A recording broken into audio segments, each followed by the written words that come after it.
Ya nos acompaña el candidato presidencial por Centro Democrático, Jimmy Jairal, a quien saludamos y le damos la cordial bienvenida precisamente para conversar con Noticias Soromar. Jimmy, ¿cómo estamos? Buenos días. Muy amable. Estamos revisando que el informe, o más bien las encuestas de informe confidencial, lo ubican en tercer puesto con un 4% de intención de voto y dependiendo de la situación, o más bien viendo el escenario, está liderando esta encuesta el candidato presidente Daniel Noboa, lo sigue después Luisa González. Aún faltan 2 meses más o menos para que sean las elecciones presidenciales. ¿Cómo usted lograría alcanzar, seguir aspirando o creciendo en este tiempo tan cortísimo para lograr entrar a esa pelea o esa disputa de la segunda vuelta presidencial? Un saludo primero para toda su audiencia nacional, Pedro. Y a ver, recordemos que Noboa llegó al debate con 3 puntos. Pasaron algunas cosas que no estaban en los cálculos de nadie, como el tema del señor Villavicencio, como la promoción que le hicieron directo o indirectamente Jan Top y el expresidente Correa, y bueno, y se encontró con la presidencia de la República. De modo que esos 4 puntos, en otras encuestas tengo un porcentaje bastante mayor. ¿En cuánto más o menos? En la más reciente que tuve entre 7 y 8. Entre 7 y 8, sí. Encuestas pues en las que nosotros confiamos. Pero esto se puede dar en el paso nuestro de la segunda vuelta, porque se ha presentado como nunca antes una situación que ya se venía viviendo, pero hoy ha recrudecido, si se puede decir, ¿no? La polarización, ¿no? Aquí estamos, efectivamente, usted ha mencionado los 2 candidatos que están liderando, pero es justamente porque tratan de polarizar al elector. Entonces a todos nos han puesto una etiqueta, ¿no? Correísta, anticorreísta, bueno, malo, blanco, negro, indígena, afro, qué sé yo, pero a todos nos han puesto una marca aquí. Claro. Y 6 de cada 10, está probado que no es verdad que hay 14% de indecisión, 6 de cada 10 personas no están ni interesadas en la política, ni interesadas en la polarización, ni siquiera todavía han decidido su voto. O sea, hay un porcentaje más alto de indecisos. Claro, por supuesto. ¿Y usted cree que puede ser esa tercera vía? Naturalmente, que ese 19-20%? No tenga duda indeciso, que así va a ser, porque justamente esos indecisos, entre los que hay, ya le digo, el 60% de los ciudadanos, están en otra cosa, están preocupados de cómo comen mañana, cómo llegan a fin de mes, cómo hacen para salir y no arriesgarse a perder la vida como una bala perdida, evitar en una extorsión si tienen un negocio. Es decir, todo esto se suma y el ciudadano hoy está preocupado de otras cosas y está escuchando alternativas ya. Ya no todos aceptan esa polarización que existe ciertamente, pero es la que según nuestro criterio nos ha llevado a esta situación tan grave en el Ecuador, en el sentido de que casi que ha puesto a unos contra otros, pero en el medio hay 5, 6 de cada 10 ciudadanos que están en otra onda y son los que están buscando la alternativa que somos nosotros los que la estamos planteando. Bueno, vamos a ver qué pasa en este escenario electoral, porque la campaña presidencial arranca oficialmente el 5 de enero de 2025. En todo caso, ya hablemos de su propuesta. ¿Cómo no? Uno de los problemas que tiene el país es precisamente el tema de inseguridad, el tema delincuencial. El gobierno nacional está haciendo esfuerzos, no sé si gigantes o grandes, para poder neutralizar a estas bandas criminales. Sin embargo, aún no se puede lograr neutralizar o desarticular a estas bandas que han sido consideradas bandas terroristas. ¿Qué propone o qué plantea usted para reforzar precisamente la inseguridad que se vive en el país? Eso tiene una explicación, Pedro. En Colombia, oficialmente, hay 200.000 hectáreas de coca. La coca entra en su mayoría al Ecuador por Colombia. Con Colombia tenemos 565, 570 kilómetros de frontera, de los cuales 275 están totalmente desguarnecidos. No hay nadie. Y ahí, en ese sector, hay 120 pasos ilegales. La droga entra por Colombia, la gran mayoría de la que entra por Colombia, y sale por los puertos. Los puertos, más que los aeropuertos, los puertos tienen unos controles tan laxos, tan débiles, que por eso es que Ecuador sigue siendo el país más importante en exportación, por decirlo de alguna manera, de droga. Pero ¿por qué pasa esto? ¿Por qué hay tantos narcotraficantes aquí y tanto GDO dedicado al narcotráfico? Porque parece ser que en este país es menos difícil lavar plata, es menos difícil blanquear capitales, porque de otra manera, ¿cómo se explica a usted que no estén en otros países portuarios también? Colombia tiene puertos, Chile tiene puertos, Argentina tiene puertos, Perú tiene puertos, pero están aquí. Entonces lo que hay que hacer es como uno de los pasos. Tener una UAFE sólida, una UAFE muy potente, de manera que pueda controlar el lavado de activos, que es por eso que siguen multiplicándose aquí en el Ecuador. Pero la UAFE no se puede convertir en Superman, tiene que darle otras herramientas legales, inclusive también otras instituciones tienen que sumarse para trabajar en conjunto, pero eso no está pasando. La UAFE tiene que articular el trabajo, porque aquí, de nuevo, si aquí se sintieran incómodos los narcotraficantes, ya se habrían ido. Pero usted ve que cada vez hay más microtráfico en la calle, porque también el negocio cambió.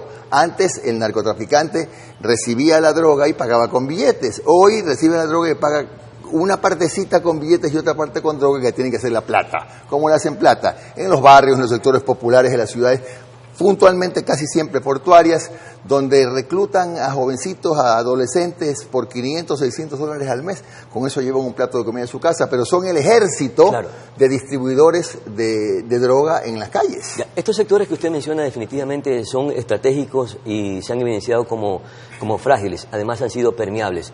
Pero lamentablemente el país hoy en estos momentos está secuestrado, está sitiado por las mafias delincuenciales. De acuerdo. ¿Cómo liberarlo? Ese es el tema. En primer lugar, como le decía, hacerles la vida imposible.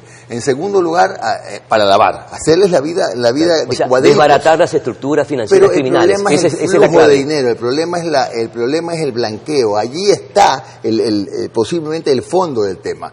Y hay que hacer otras cosas urgentes, más allá de los controles severos en los puertos, que no tienen todavía ni siquiera los sensores. Zonas fronterizas. Ahí deben estar los militares, no en las cárceles, ya le voy a decir por qué. Ahí tienen que estar los militares, en los puertos y en la frontera. Porque en la cárcel hay otro problema que abona a la inseguridad. Y esto es que cuando usted o yo pasamos fuera de una cárcel, no podemos hablar por teléfono, no podemos mandar un mensaje porque estamos bloqueados. Pero cuando hacen las requisas en las cárceles, ¿qué es lo que requisan? Celulares.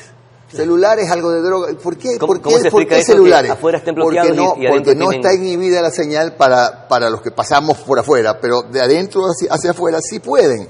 ¿Y cuál es la explicación? Está pasando tal y cual, guardando las distancias, lo que ocurría en la famosa cárcel La Catedral, donde estaba Pablo Escobar, que estaba más cómodo en la cárcel que afuera. Hay muchos GDOs que están más cómodos en la cárcel que afuera, porque de adentro pueden dirigir las operaciones, porque los guías penitenciarios son rehenes de los PPL, no son los que controlan. Es que en algún momento, Jimmy, se dijo, bueno, ya capturaron a los líderes de las bandas peligrosas o más peligrosas del país, pero sin embargo le dieron esa comodidad para que las cárceles se conviertan en cuarteles, y desde allí están dirigiendo todos los actos delincuenciales del país. Porque los guías, y no es de ahora, sino de hace 20 años atrás. Claro, porque a los guías que los ponen a cuidar, los guías son, como le decía, son rehenes, no son los que cuidan el orden. No tienen ni siquiera equipos de seguridad, no pueden estar armados. ¿Cómo pueden controlar el orden adentro donde los que mandan son los PPL? ¿Qué hay que hacer? Hay que formar un cuerpo especializado de la policía, así como hay GEMA, GDO, GIR, GOE, UNACE, solamente para el control del orden en las cárceles, no el ejército. ¿Modificaría, cambiaría o reforzaría el SNAI? Sí, pero prepararía un cuerpo de policías con los escalafones, ascensos y todo, solo para las cárceles, pero policías a las que ya no respeten. Ya no el SNAI. A ver, el SNAI puede seguir siendo el ente controlador, pero ya ahora con policías, no al servicio del SNAI, pero con los que sí puede poner un poquito de orden. Además tienen que ser policías nuevamente que los respeten, que estén armados y que sean los que ahí adentro pongan el orden, pues. Claro. Pero no podemos seguir pensando en que la solución es aumentar el número de guías penitenciarios. Eso no sirve. Ahora, ¿cuánto inconveniente está causando esta pugna de poderes entre los políticos, el escenario del Ejecutivo con el Legislativo? Mire usted que están planteando leyes precisamente para atacar, para combatir a estos dineros criminales, y sin embargo la Asamblea Nacional se opone. Lo que pasó con el archivo de la ley de activos, sorprendente. Claro, que ahora entró por el Ministerio de la Ley a presión. Ahí tengo un comentario que hacerle. El problema es que esa ley creaba más impuestos y por eso se opuso la Asamblea, y en la primera instancia se opuso que ya existen, porque tampoco... de acuerdo al gobierno nacional, ese 1% de impuestos por la complementaria. Había otras cargas impositivas, pero el problema era que no había unidad de materia, como se llama en jurisprudencia, en derecho y en el ámbito legislativo. Lo que tenía que haber hecho el gobierno cuando le archivaron esa ley es preparar otra. Claro, o también la Asamblea Nacional no debió de manera inmediata archivarla, sino que hacer recomendaciones, hacer cambios. No dice en ninguna parte de la ley que la Asamblea puede puede archivar en primer debate un proyecto de ley. No hay ninguna prohibición, no hay ninguna. Es decir, vamos a suponer, pongámonos en ese escenario, que se equivoca la Asamblea o falló políticamente, pero legalmente esa norma, esa ley estaba archivada. Y lo que ha hecho el presidente de la República es pasarse por encima de la ley. Más allá de que, le repito, me pongo en el escenario de que se equivocó la Asamblea o pensó políticamente, pero legalmente sí actuó legalmente. Entonces, el remedio no puede ser peor que la enfermedad, pues, ¿no? Claro. Hay varias leyes que se han incorporado precisamente para combatir los dineros criminales, entre estas la ley antipillo. Si no se pudo incorporar esta ley, ¿qué otras herramientas legales usted propondría precisamente para seguir fortaleciendo el trabajo y el combate a las mafias criminales? No puede haber una UAFE tan débil como hay hoy día. La UAFE es Usted se centrará en fortalecer la UAFE. Creo que hay que fortalecer la UAFE. Hay que fortalecer la UAFE, que tiene que trabajar en coordinación con la superintendencia de bancos, con la superintendencia de compañías. Tiene que haber un mega organismo que se ocupe de seguir los capitales ilegales. Porque de nuevo, si los narcotraficantes siguen aquí, es porque aquí es menos complejo lavar la plata. Porque en el momento en que sientan que ya no es negocio, que ya está difícil, ¿sabe lo que van a hacer? Van a irse a otro país. Yo lamento que caramba se contamine en otros países, pero yo tengo que pensar como presidente en el mío. Y aquí en el Ecuador no son gente que deseamos que esté acá. Entonces, si se van a otro país será cuando ya vean que acá ya no pueden lavar plata. ¿Considera usted que es necesario que se penalice a los menores de edad que cometen delitos? Yo le digo que sí es necesario penalizarlos, pero es una equivocación pensar que la solución es mandarlos a la universidad del crimen. Porque lo primero que pasará si se los juzga como adultos es que en los llamados centros de rehabilitación, que no lo son, ahí a los chicos los van a violar, los van a esclavizar, aunque parezca una exageración, y van a salir más delincuentes de lo que entraron. Claro. Van a salir peor de lo que entraron, porque esa es la universidad del delito. ¿Cómo entonces combatimos el tema? Porque las mafias criminales están reclutando. Pero debe haber centros de rehabilitación independientes de las cárceles, pero de rehabilitación para estos jóvenes. Centros realmente de rehabilitación para no perder estos jóvenes. Pero deben de cumplir una penalización. Pero en otro sitio, en un centro de rehabilitación, no en las cárceles, no en las cárceles. O sea, deben de ser más rigurosas las penas con ellos, claro, pero y además, con un proceso de rehabilitación. Por supuesto, pero con un proceso real y que no sea de ninguna manera en las cárceles. Ahora, ¿usted considera, Jimmy, que es necesario que vuelvan las bases extranjeras a territorio ecuatoriano para que nos ayuden a combatir las mafias o el narco? ¿Sabe usted cuántas bases militares hay en Colombia? Le digo, hay 8. 8 bases militares y hay 200.000 hectáreas de cocaína sembrada. Claro. Y en el último año salió de Colombia 15 veces más, 150 veces más coca de la que salía cuando vivía Pablo Escobar. Claro. ¿De qué han servido las bases? De nada. No han servido. Acá el problema hay un problema adicional, Pedro, que hay que medir. Si nosotros, por ejemplo, supongamos, por no nombrar a Estados Unidos, de Francia, le autorizamos luego de la reforma a la Constitución que instale una base militar en Galápagos o en cualquier parte.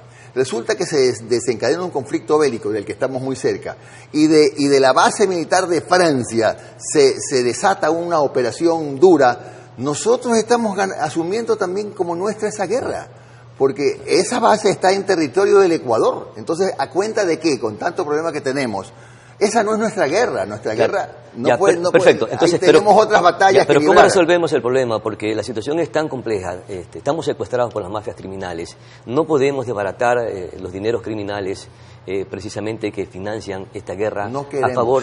No es que no podemos, no queremos. ¿Y por qué no queremos? Entre no podemos y no queremos. ¿Cómo es posible que no se pueda controlar el lavado de activos? Claro. ¿Cómo se puede? ¿Cómo no hemos podido controlar el blanqueo de capitales? Claro.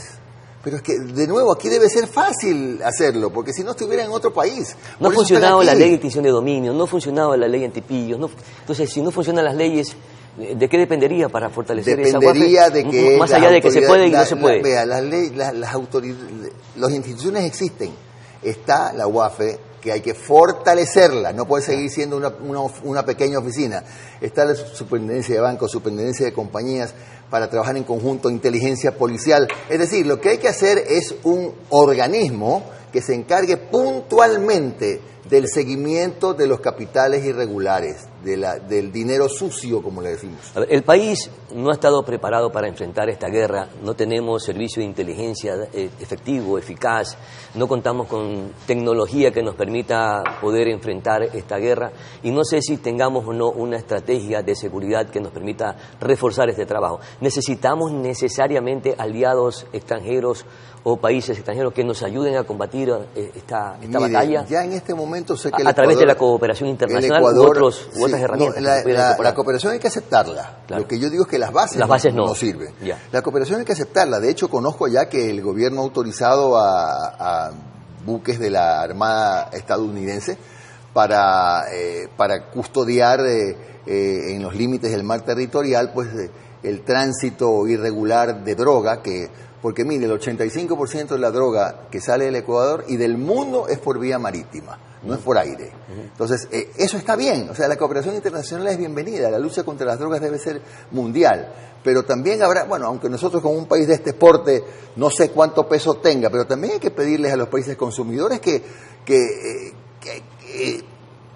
ejecuten planes para evitar el ingreso más laxo todavía que en el Ecuador, claro, de las drogas, pues. Porque estamos hablando mucho de nosotros como país de tránsito y país donde se lava la plata. Y los consumidores, si no hubiera tanto consumidor, si no hubiera países donde la droga entra y sale con las puertas abiertas, no estaríamos nosotros hoy con la corona de ser el país de tránsito más importante del mundo y de lavado de los más importantes del mundo. Dime, usted está acá, creo que desde el día de ayer visitando, recorriendo la provincia de Manabí. ¿Cuál es la propuesta que usted le está haciendo a esta provincia precisamente para potenciar la industria productiva de Manabí? Mire, hay cosas que yo considero que son fundamentales de arreglar lo más pronto posible para que no siga esa polémica que se ha desatado en Manabí. Por ejemplo, el aeropuerto. No alcanzo a entender cómo es que el aeropuerto que ya está terminado, que está medianamente operando, pero que todavía no ha podido, por ejemplo, acceder a la facilidad o a la oportunidad que tuvo de alianzas internacionales, no sé cómo es que está el contrato amarrado a 4 o 5 obras más. El fondo del asunto es que todavía no lo recibe el Ministerio de Obras Públicas porque claro, el contratista lo contrataron en paquete. Entonces ya está el aeropuerto, pero como faltan entregar las 3, 4 obras adicionales, no pueden recibir el aeropuerto. Eso es una barbaridad. Y eso no tiene explicación ni excusa. Claro. Ni siquiera estoy responsabilizando al contratista porque no sé ni quién es. Pero ahí tiene que intervenir la Procuraduría, el Ministerio de Obras Públicas, la Contraloría, porque no puede amarrarse un contrato del aeropuerto a otros contratos que no tienen nada que ver con el aeropuerto. Claro, eso tiene arreglo. Eso es uno de los escenarios que a veces son cuestionables por parte de los manabitas y algunos sectores que consideran que justamente esta descentralización es la que probablemente le está provocando daño a la provincia de Manabí. No se desarrolla el puerto, no se desarrolla el aeropuerto. Hoy el puerto está delegado precisamente a una empresa privada. Chilena. Mire que se aprobó una ley de alivio financiero en el que también le va a permitir que Manta y Manabí reciban parte de esa rentabilidad. A eso es lo que tienen que apuntar algunos gobernantes. Bueno, no solamente mirar la Manabí como esa provincia que le puede permitir llegar a la presidencia a cualquier aspirante. Claro, no, y eso está muy bien, pero también tenemos que ponernos de acuerdo en otras cosas. Por ejemplo, ¿qué vamos a hacer con el terreno de la refinería? Están instalándose ahora paneles solares, conozco, pero ese terreno es gigantesco.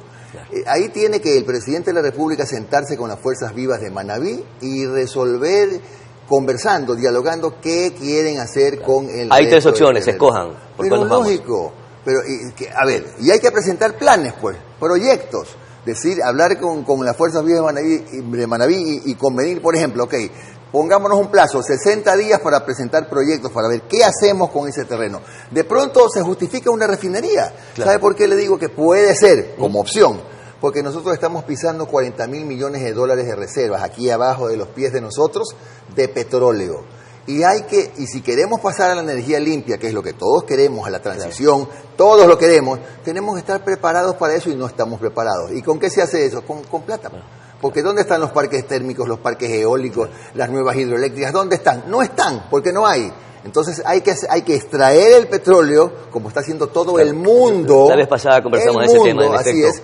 Y nos damos el lujo de dar enterrado Por Dios, ese recurso natural que es importante. Eso es bueno, muchísimas gracias, mi querido Jimmy Gerales, por conversar Pedro. con Noticias Soromar. Oiga, una última inquietud. Me va a matar producción, pero no puedo dejar de hacérsela. ¿Usted cree que los manavitas le darán el voto a Jimmy Gerales después de que cuando fue prefecto del Guayas le quiso arrebatar a la manga del cura a los manavitas? No le quise arrebatar. Yo defendí mi provincia. Yo más bien creo que sí, porque en cambio, cuando he venido luego de eso, los manavitas recuerdan que la primera provincia que estuvo aquí para ayudar a Manaví después del terremoto fue Guayas a través de la prefectura. Nosotros llegamos primero que el gobierno, estuvimos 3 meses. A mí la gente en Manaví, créamelo, me agradece por eso. El tema de la manga del cura está resuelto, yo lo respeto. La consulta la perdimos, ahí está la manga del cura. Pero en cambio, el manavita lo que recuerda es lo que hizo Guayas, lo que hicimos nosotros luego del terremoto. Muy bien, que fue una Jimmy tragedia Gerales. humanitaria, ¿no? Muchas gracias. Muchas gracias. Vamos a nuestra pausa publicitaria y ya regresamos.